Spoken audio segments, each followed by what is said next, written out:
Hello friends, I am back. और आज मैं आपसे एक बुक के बारे में बात करूंगी जिसका मेरी लाइफ पे एक बहुत ही पॉजिटिव इम्पैक्ट आया था। और ये बुक मैंने रीड करी थी अराउंड 2009 में, जब मैं अपनी पोस्ट ग्रेजुएशन के फर्स्ट या सेकंड सेमेस्टर में थी।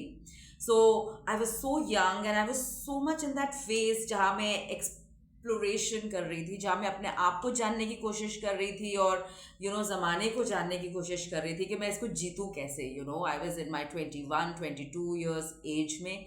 और उस वक्त आप यही सोचते हो कि मैं ऐसा क्या करूँ कि मैं अपने सारे सपने पूरे कर लूँ। और उस वक्त आपको एक गाइड, एक मेंटोर की ज़रूरत पड़ती है। और उस टाइम मेरी एक बहुत ही अच्छी फ्रेंड वो मेरे घर खुद आई और उसने मुझे ये बुक से इंट्रोड्यूस करा। और she actually showed me something that was very incredible. It was a game of perception. She showed me one photograph and she said, Gurpreet, what do you see in this photograph? And then I told her what I saw, and then the very next page she said, oh, maybe this is this as well.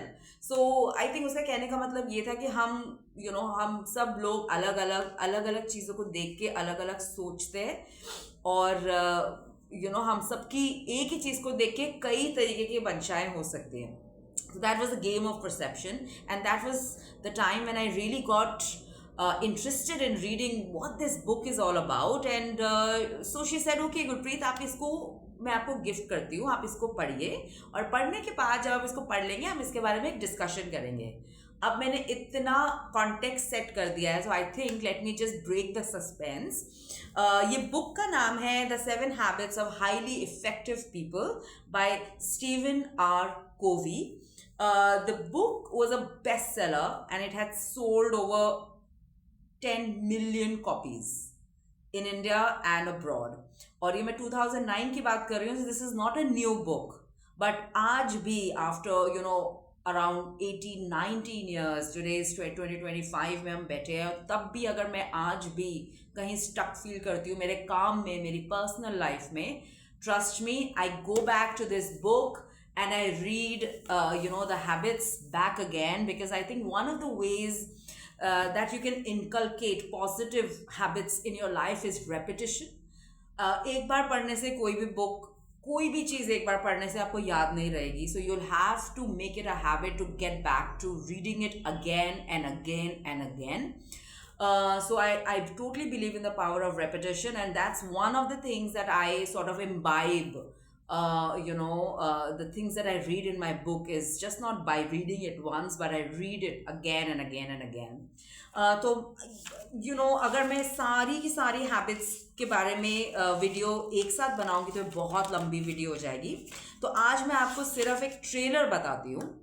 अगर आपने ये book नहीं पढ़ी है तो ये 7 habits है क्या, कि आपको ये बहुत इफेक्टिव बनाएगी। और रिमेंबर कि आपको सिर्फ आपके काम में इफेक्टिव नहीं बनाएगी, आपके पर्सनल लाइफ में इफेक्टिव बनाएगी। आपके खुद के साथ पर्सनल रिलेशनशिप आपका अच्छा हो जाएगा अपने साथ। आप अपने आप को और पसंद करेंगे और आप अपने आप को और एम्पावर्ड फील करेंगे just by reading these chapters. And this book is not a very long book. मेरे ख्याल सिर्फ 350 पेजेस की बुक है। और trust me, this is for a total amateur. अगर आपने आज तक एक भी बुक नहीं पढ़ी है तो ट्रस्ट मी, आप इस बुक से ही अपनी शुरुआत कर सकते हैं बुक रीडिंग की। मैंने भी 2009 में ये शायद पहली बुक पढ़ी थी, और एक सेल्फ हेल्प बुक है। I am not into fiction at all. मैं फिक्शन ज़्यादा पढ़ती नहीं हूँ, बीच में 10 बुक्स में 1-2 फिक्शन बुक्स पढ़ती हूँ, but this book I can definitely swear by. और maybe you can begin your habit of reading books. आप किंडल पे भी पढ़िए, आप बुक खरीद कर पढ़िए हार्ड कॉपी। आजकल तो कोई रेस्ट्रेंट ही नहीं रह गया है। But definitely, I would definitely recommend you to read the 7 habits of highly effective people if you are really planning to make goals and achieve goals. I think today is the time for you to do that. And अगर आप self change चाहते हैं, अपने ऊपर अपने आप को transform करना चाहते हैं, तो आई थिंक अब आप ये टाइम आ चुका है। So without much ado, let me take you through the 7 habits of highly effective people. तो पहली हैबिट तो स्टीफन कोवी ने इस बुक को 3 पार्ट्स में डिवाइड किया है। बेसिकली 4 पार्ट्स हैं। पार्ट 1 जो है बेसिकली वो बात करते हैं पैराडाइम्स और प्रिंसिपल्स पर, which is an introduction to what is going to come subsequently in the chapter. So basically पहले आप अंडरस्टैंड करेंगे कि पैराडाइम्स क्या होते हैं, पैराडाइम का मतलब क्या होता है, और प्रिंसिपल्स क्या हैं। पार्ट 2 में स्टीवन कोवी बात करते हैं कुछ प्राइवेट विक्ट्रीज की। प्राइवेट विक्ट्री का मतलब है सेल्फ पे जीत पाना, राइट? आपकी प्राइवेट विक्ट्री, आपके खुद की जीत। और उसमें 3 हैबिट्स आती हैं 7 में से। पहली हैबिट है to be proactive. Being proactive का मतलब क्या है? बीइंग प्रोएक्टिव का मतलब यह है कि आप अपने गोल्स सेट करें और उन गोल्स को पाने के लिए आप इनिशिएटिव लें। वो गोल कोई भी हो सकता है। वो गोल हो सकता है कि मैं कल उठकर एक्सरसाइज करने वाला हूँ या वाली हूँ, या मैं कल ये अपने काम पर ये टास्क चेक मार्क करने वाली हूँ, या ये हो सकता है कि मैं कल फ़ोन उठाकर अपने पेरेंट्स से फ़ोन पे बात करने वाली हूँ। तो ये आपका एक पर्सनल प्राइवेट विक्ट्री होगी कि आपने अपना खुद गोल सेट किया और आपने उस गोल को पाने के लिए प्रोएक्टिवनेस दिखाई, इनिशिएटिव लिया, you have taken an action towards achieving your goals. तो पहला चैप्टर या पहली हैबिट इसी के बारे में बात करती है, और हम इसके बारे में और ज़्यादा डिस्कशन करेंगे मेरे नेक्स्ट वीडियो में, जहाँ पर मैं 7 अलग अलग वीडियोस बनाऊंगी to discuss each habit in a lot of details, giving you a lot of examples and some of my personal victories as well, some of the examples coming from my own personal life, and I'll prove it to you that how this, how by following these habits will actually transform your life. The second habit is begin with the end in mind. Now again, so अगर आप कोई चीज़ शुरू करते हैं तो हमने हमेशा हमारे स्कूल में सुना होगा aim for the moon, at least you will reach the stars, right? So it's about begin with the end in mind. तो आपने जब भी कोई चीज़ शुरू करनी है तो आपने एक पहले ही गोल सेट करना है कि मुझे यहाँ पहुँचना है, और उसके बाद आपका रास्ता आपको दिखने लगेगा। तो अगर आपकी डेस्टिनेशन आपके माइंड में क्लियर है तो आई थिंक रास्ता आपको अपने आप मिल जाएगा, राइट? तो सेकेंड हैबिट यही इसी बारे में बात करती है। फिर आती है आपकी थर्ड हैबिट। थर्ड हैबिट होती है put first things first, which means आप पर्सनल चीज़ों को मैनेज कैसे करेंगे। How are you going to keep first things first? For example, आपने सोचा कि अब मैं 50 kgs की होने वाली हूँ, मैं एक्सरसाइज करूँगी, मैं फिटनेस पे ध्यान दूंगी। तो आपकी पहली चीज़ क्या है? पहली चीज़ ये, अगर आपको जिम जाना है तो आपको जिम की सब्सक्रिप्शन लेनी है, और दूसरी चीज़ ये है कि आपको फिटनेस गेयर्स खरीदने हैं, right? So keeping first things first is to just be very prioritizing. What is your priority? अगर आपको सुबह जल्दी उठना है, अगर आप पूरे दिन आप कहते हैं कि मेरे पास टाइम नहीं है, मेरे पास 10 घंटे में काम करती हूँ, 2 घंटे मेरी ड्राइविंग होती है, तो how are you going to focus on fitness? So then putting first thing first means then you will have to make time to wake up either early in the morning or to stay back a little late to make sure that you're reaching that goal of fitness, right? So that's the third habit of putting first things first. ये आपका part 2 जो personal private victories है, इसके under ये 3 habits आती हैं which are mostly to make changes in oneself. आपके internal changes के बारे में ये सेक्शन फोकस करता है। फिर दूसरा सेक्शन आता है पब्लिक विक्ट्रीज। दूसरे सेक्शन में भी 3 हैबिट्स हैं।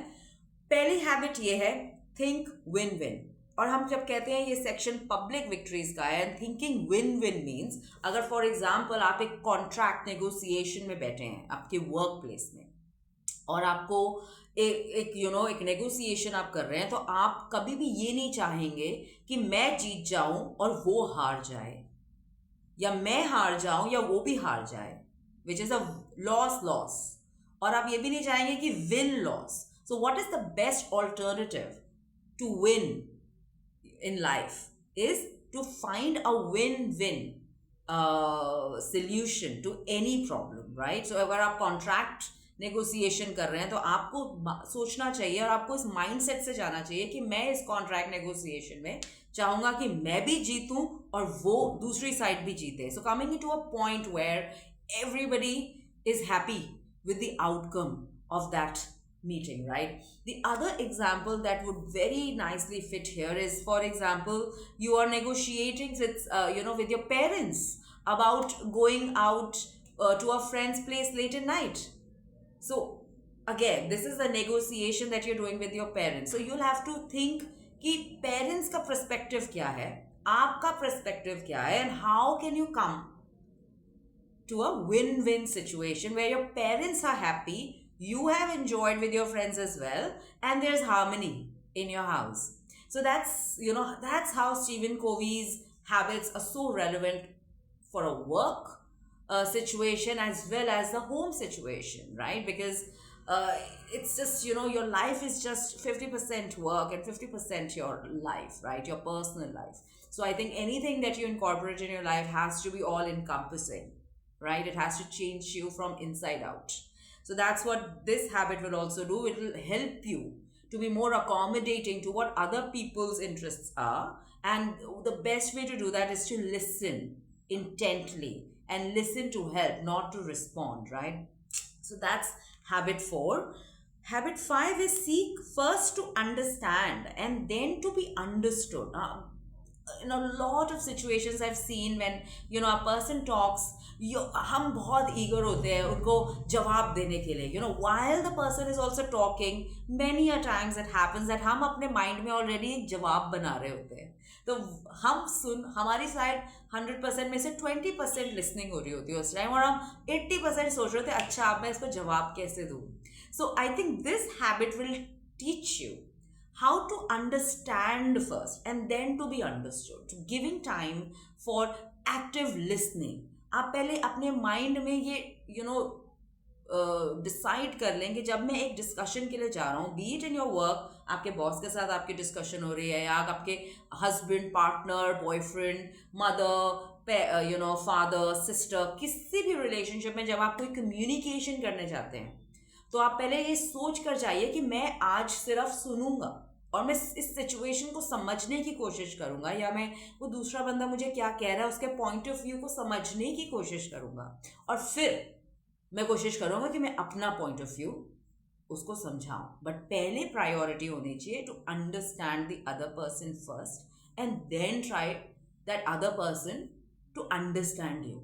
सो that habit number 5 is first seek to understand and then to be understood.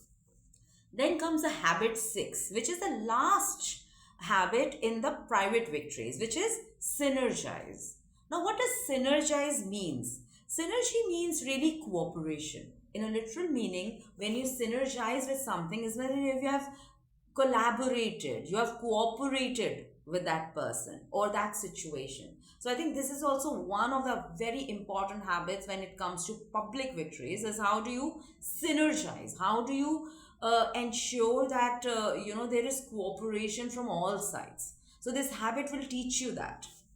And last, which is the renewal, which is the part 4 of the book, and the last habit, which is sharpen your saw. And really habit number 7 is sharpening your saw by inculcating and imbibing the 6 habits that have been illustrated in this book, and beautifully illustrated with lots of live examples. And this book is so relevant. Like, I've read it 20 years back and it still helps me to date, because Stephen Covey talks about principles, and values can change, and there are a lot of other things that are changing in this world, but one thing that's unchanged, which is the foundation of our very being, are our principles, right? And this book, by the way, is based on those principles that are unchanged. So even 40 years or 50 years now, also this book and these habits and the insights, the knowledge that this book contains would be relevant. So these were the 7 habits. और ये discussion अभी खत्म नहीं हुई है, because I plan to sort of disintegrate and discuss in so much more detail each habit. मेरी भी revision हो जाएगी, और I think I would be able to dispel some of your myths about how do you really sort of manage a lot of problems by these easy habits that you have to do or change yourself every single day. These are, by the way, not quick fixes. These are permanent changes that will happen to your life. So I'm super excited to begin this journey with you all, and I'll meet you next week with another video where we're going to really sort of talk about our habit one.